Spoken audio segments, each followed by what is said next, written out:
So, Merry Christmas guys! Merry Christmas! Yan ang ating braso.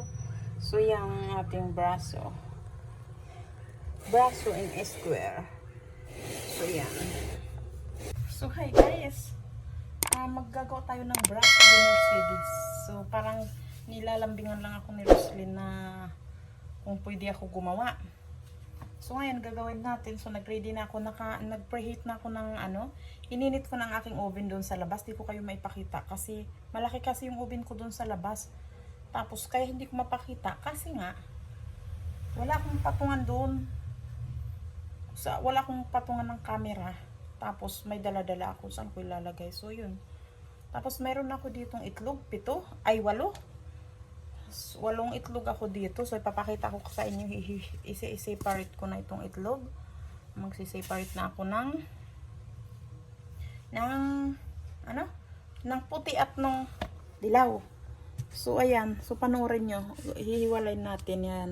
So, na dito guys ang aking itlog. Bago to kabibili ko lang kahapon. Tapos, ang gagawin natin, ihiwalay ko na. Ilagayan ko ng balat. Dito ko ilalagay yung puti.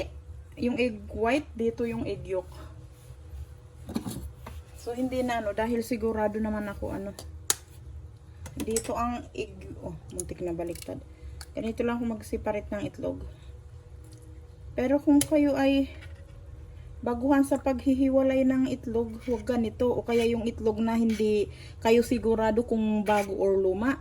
Huwag ganito kasi pag ganito, pag yung nahihiwalay ito, pag luma, nahihiwalay kasi yan eh. So yan, kaya ako ganito kasi sigurado naman ako bago itong itlog na to. Ikabibili ko lang ito guys kahapon.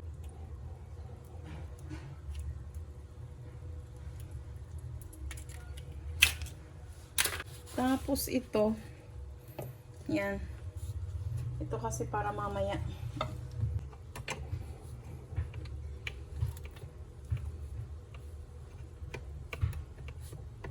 Yan guys. So, mayroon tayo dito half cup na asukal. And then, half teaspoon na cream of tartar. Yan, cream of tartar half teaspoon. And then, half cup. Tapos yan. So, agad ko lang dun. Ayan, ibibit natin.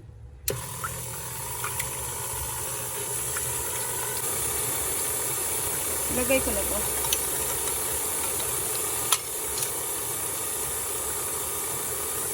Tapos lagay ko na din yung asukal. Since ang mixer ko naman ay malaki, idiretso ko na. Kung hand mixer gagamitin nyo guys, unti-unti. Kasi ito kasi mas malakas itong mixer ko. Ayun lang sa akin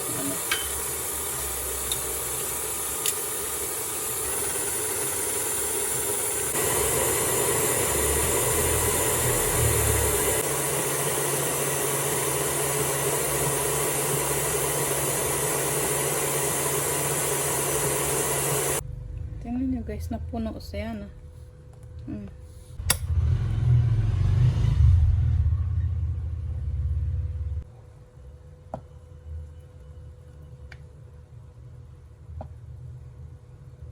So yan, imbes na kasi lulutuin ko siya sa parang malalaking pan, iro-roll ko siya.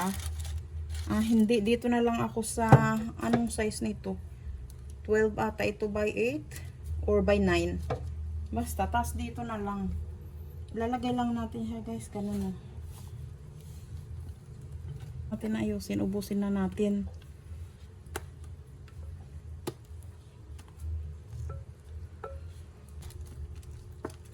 Katulad yung pag nasa roll pan kayo, ganun din. Kailangan nyo din pantayan. Para lang yung may guhit-guhit na yung braso. Yan, mayroon ako ganito. Tapos.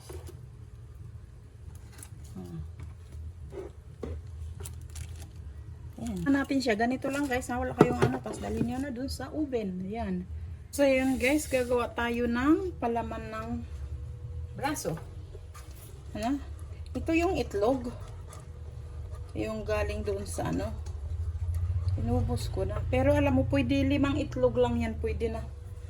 5 egg yolk ba pala. Lagyan natin. Wala kasi ako condensed milk. Ang akala ko mayroon.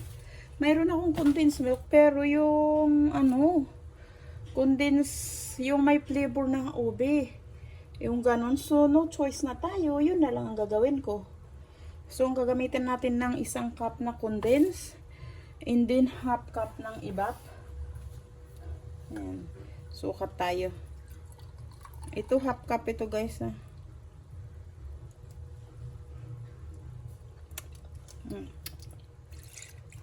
Half cup yan.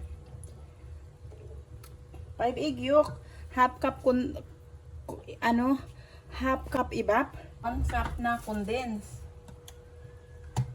Kasi akala ko talaga mayroon akong condense. Kaya hindi na ako bumili. Wala pala. Ito guys, oh. Ito. Hindi ko pa, patay pa yung kalan ha.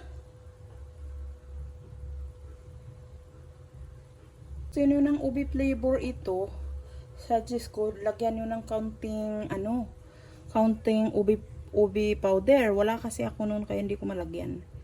Para mas ma-yummy. Buksan na natin ang kalan. 1 lang yan. Binuksan ko na guys. Habang hinahalo-halo natin. Hindi na yung classic na braso. So, maging ube na siya. Kasi tingnan mo yung palaman ube. Dahil wala akong condense. Alam nyo guys, nakalimutan ko. May ube flavor ako. So, dagdagan ko siya ng kaunti. Para lang ma-enhance yung flavor. No? So, lalagyan ko mamaya. Kasi lalagyan ko, titikman ko na lang. Nakikita nyo, nag-aano na oh. Lalagyan ko, tapos tikman ko na. Hindi ko alam kung gaano karami. Tikman ko na lang. Kung pisilong ko, kaunti pa yun. Tikman ko na lang. Tingnan, nag-aano na siya. Tansya-tansya na lang. Para lang ma-enhance yung ube flavor.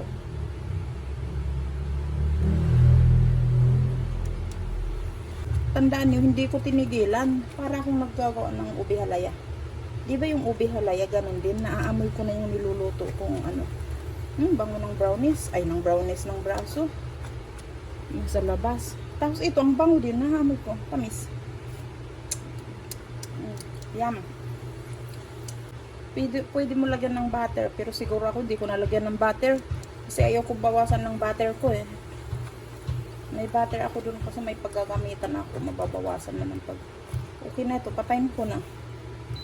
Pag lumamig na ito eh. Hayaan ko na muna lumamig. Lalamig na ito eh. Bang hilaw pa naman yung ano ko. Lagi ko lang halo-haloin. Mas mag-ano pa ito. Sarap no? Uy, ubi halaya. So yan guys, mamaya na. Tingnan nyo, oh, pawisan ako. Nag-electric pan na lang ako doon. Naka-apron ako. Basta ang ano ko, pawisan ako. Mainit, wala. Kasi electric pan dito sa may tapat ko. So, yan, habang inaantay kong maluto at lumaki ditong ano ko. So, mamaya ulit tayo kita, ma. So, yan na guys. Ito na ang ating braso, luto na. So, iano ko dito, mainit.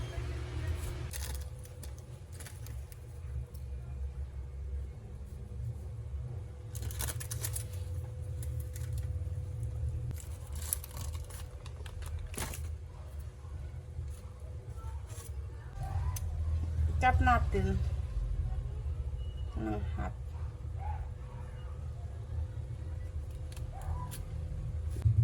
So, ayan na guys. Ito ang kalahati. Hinati ko. Ayan. Lagyan na natin ng palaman.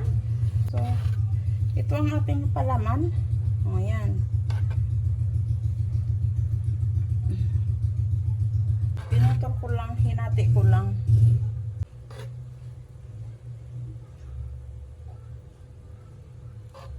Ayan, pinadami ko na.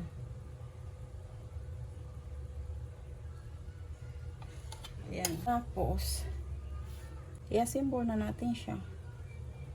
Ayan. Pwede natin i-trim ito kung ano. I-trim natin para mas maganda. Ito. Triman natin. Kasi diba pangit siya. Kulubot-kulubot. Ito yung dumikit doon sa ano.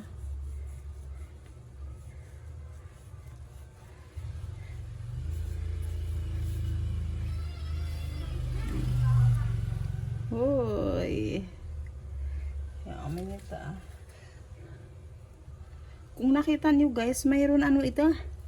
Wala kasi ang board. Parchment paper.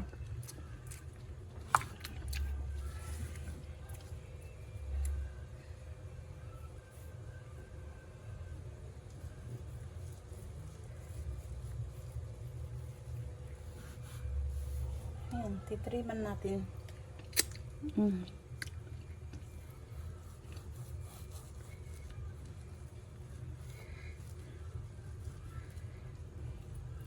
Yan sana. Lagyan natin sa gilid. Oh, ba nakikita niyo? Yata nyo nakikita na.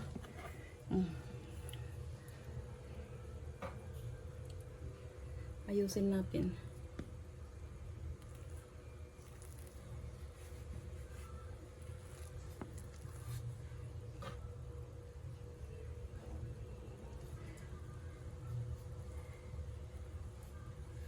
Pwede din lagyan mo ng palibot ng icing, whipped cream. Pero, hindi ko nalagyan kasi nga, wala namang akong ano.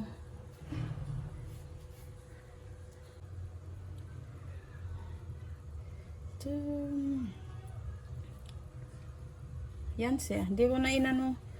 Ayan. So, braso na siya. Hindi ko alam anong sukat na ito. Braso siya. Dagdagan pa natin yung sugar sa ibabaw. Nila. Ayan. Tapos ay ipapadala natin sa kabila sa na Roslyn. Ayan. Ayan. Merry Christmas. Lagay lang natin na ganyan. Pwede din sana lagyan ng icing dito. Yung gilid palibutan ko ng whipped cream. Pero wala na. Na tayo mag-ano, okay na yan. So, Merry Christmas guys sa lahat ng aking followers. Tingnan niyo guys, ang dami pa natira. So, yan, dami pa. Tingnan, sabi ko sa inyo, oh. Sarap. So, yan. Dami pa. Yan, oh, ang aking spaghetti. Thank you sa spaghetti, Roslyn. Thank you. Tsaka yung manok nag-ihaw. Medyo hindi naman nasunog yan, ah. Ayan. Thank you. Thank you so much. Yan, binigyan nila ako, nag-ihaw sila doon.